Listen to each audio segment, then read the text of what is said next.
Hello बच्चों, चलिए प्रश्न पढ़ते हैं। तो प्रश्न में दिया गया है, निम्नलिखित में से कौन सा पुष्पीय भाग निषेचन पश्चात फल भित्ति बनाता है।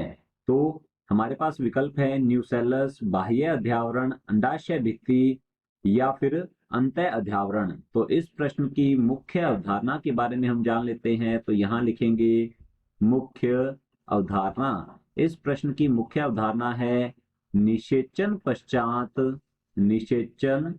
पश्चात पुष्पीय परिवर्तन। तो लिखते हैं पुष्पीय परिवर्तन, अर्थात निषेचन के पश्चात पुष्प में किस प्रकार के परिवर्तन आते हैं वो हम जान लेते हैं।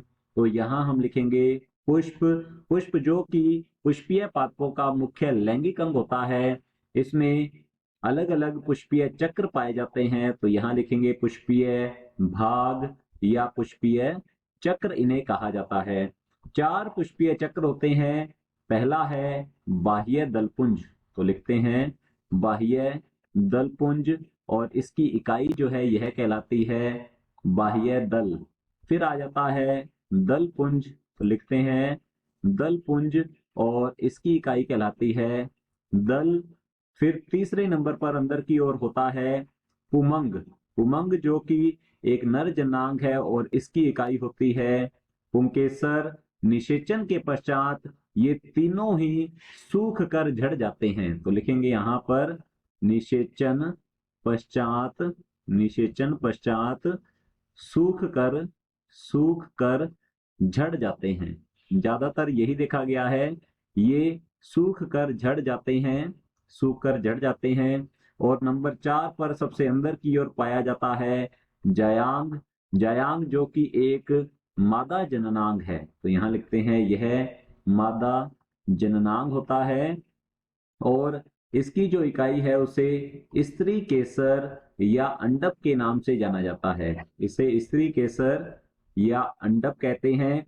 इसके भी अलग अलग भाग हैं, जैसे कि वर्तिकाग्र,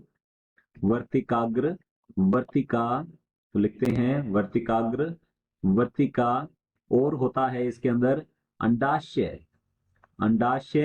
अंडाशय जो है, अंडाशय में बीजांड पाया जाता है और इसकी अंडाशय भित्ति भी होती है। तो यहाँ हम लिखते हैं अंडाशय जो है इसके अंदर पाया जाता है बीजांड। अंडाशय की जो भित्ति है, इसकी जो भित्ति होती है जिसे अंडाशय भित्ति कहा जाता है, यह निषेचन के उपरांत फल भित्ति में परिवर्तित हो जाती है। तो यहाँ लिखते हैं यह फल भित्ति का निर्माण करती है निषेचन उपरांत। और बीजांड जो है यह निषेचन उपरांत हम कह सकते हैं बीज का निर्माण करता है, अर्थात बीजांड बीज में परिवर्तित हो जाएगा और अंडाशय जो है यह फल भित्ति का निर्माण करता है। इसकी भित्ति फल भित्ति का निर्माण करेगी। तो हम सीधा सीधा कह सकते हैं कि अंडाशय से फल का निर्माण होता है। तो हमारा जो प्रश्न है, निम्नलिखित में से कौन सा पुष्पीय भाग निषेचन पश्चात फल भित्ति बनाता है। तो अंडाशय की जो भित्ति होती है यह फल भित्ति बनाती है और वर्तिका और वर्तिकाग्र जो होते हैं ये सूख कर झड़ जाते हैं।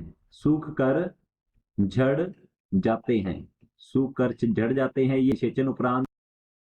देखते हैं विकल्प की ओर। विकल्प ए दिया गया है न्यूसेलस। न्यूसेलस को कहा जाता है बीजांड काय। तो लिखेंगे बीजांड काय जो है यह विघटित हो जाता है। तो हमारा पहला विकल्प जो है ये गलत होगा, क्योंकि बीजांड काय निषेचन उपरांत विघटित हो जाता है। बी दिया गया है बाह्य अध्यावरण। बीजांड का बाह्य अध्यावरण जो है यह बाह्य बीज चोल, यह निषेचन उपरांत बाह्य बीजावरण या बाह्य बीज चोल का निर्माण करता है, जिसका नाम होता है टेस्टा। तो हमारा बी विकल्प भी गलत होगा। सी दिया गया है अंडाशय भित्ति। तो हमारा सी विकल्प बिल्कुल सही उत्तर है। अंडाशय की जो भित्ति होती है यह फल भित्ति का निर्माण करती है निषेचन उपरांत। तो हमारा तीसरा विकल्प बिल्कुल सही उत्तर है। चौथा विकल्प दिया गया है अंतः अध्यावरण।